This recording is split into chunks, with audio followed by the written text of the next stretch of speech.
Welcome to WordPress Complete course. In this video, we will learn to delete links from WordPress. You can remove the unwanted links which you don't need for your website or article.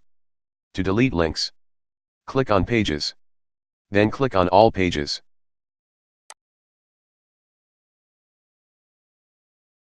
You will see your All Pages list.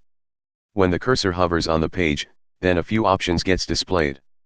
Click on the Edit button.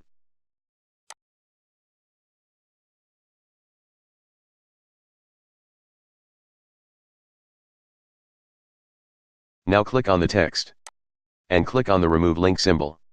When you hover on the word, there will be no tooltip of the existing URL. As you can see that the link has been deleted. So this is how you can delete links from post or pages. That's all for this video. If you like this video, please don't forget to like, share and subscribe our channel.